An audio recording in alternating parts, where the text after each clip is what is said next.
This video is about Chad Heins. If you read the title, you know. If you're my teacher, clearly. This video is for a school project, so bear with me. Might not be the best. But it's about Chad Heins and the Innocence Project, how it helped him. And specifically what evidence was used to bring him out and put him in jail. So, how he got in jail was, he was visiting his sister-in-law, Tina Heins. She let him stay at the house because he was visiting family, and his brother allowed him to do so, but his brother was on a ship being deployed with the Navy at the time. So, nowhere near the house. And Chad was coming home from a family party. He went to sleep on the couch, like any normal night. And when he woke up, though, he found 3 small fires in the house. We could have put those there. Then he swiftly put them out and went to go check on Tina. Tina was stabbed in the chest and was dead by the time he found her. So he called the police, and they came, investigated, questioned him being the primary suspect, due to the fact he was the only one in the house, and he has a sleeping disorder, which we'll get into why that's important later.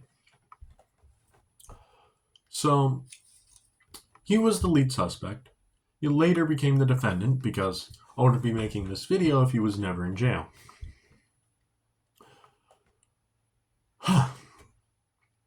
Oh man, is this part really stupid for the investigators.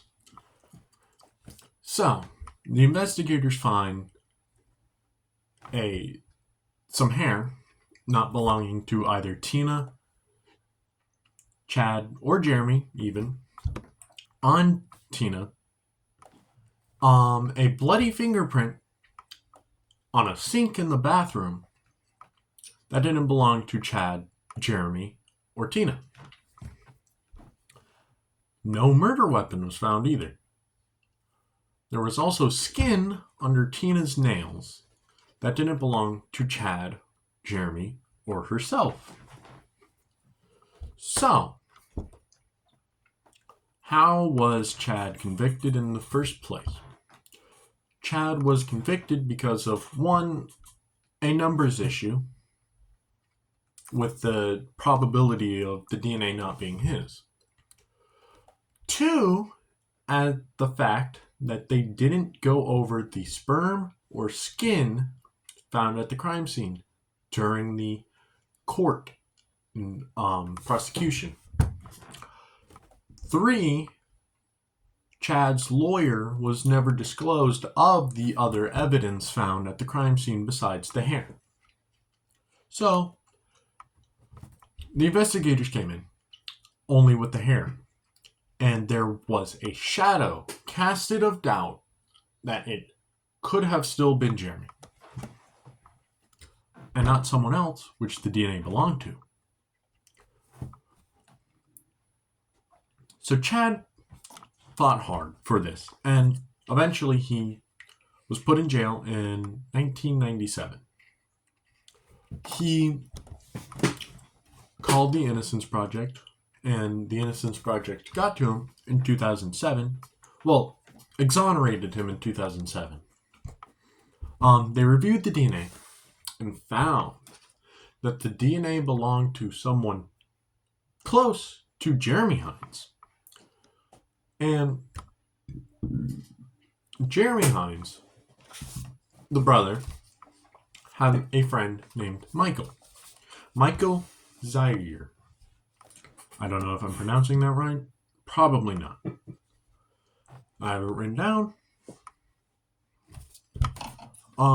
But let me just show you the DNA found at the crime scene, being the sperm, is my example, to Michael and Chad. So, this is the sperm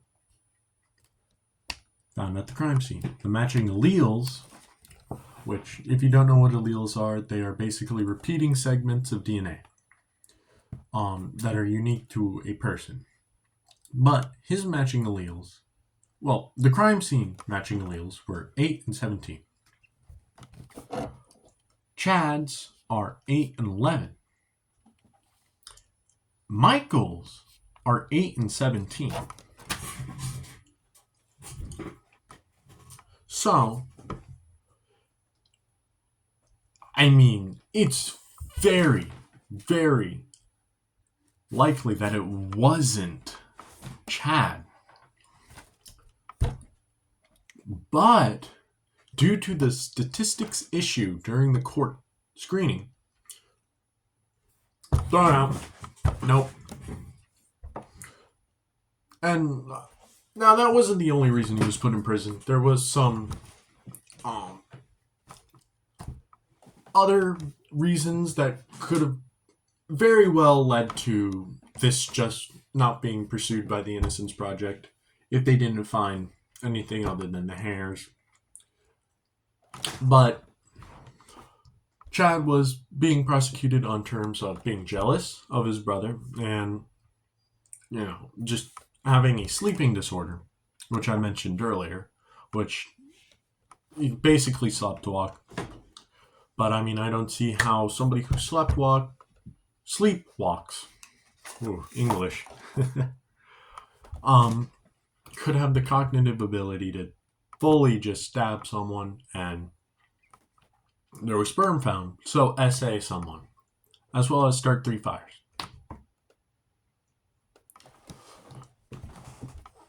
And I mean, who's right? But another poor, just sad thing before I end off the video is that Michael was only found to be the actual killer and convicted, put in jail last year. So for 13 years, give or take, Chad was the primary suspect and was probably hated by his brother, rest of the family, and the general public for almost 13 years. How is that fair to anyone? But this video isn't about what's fair, it's about what happened. And that is what happened. Whatever.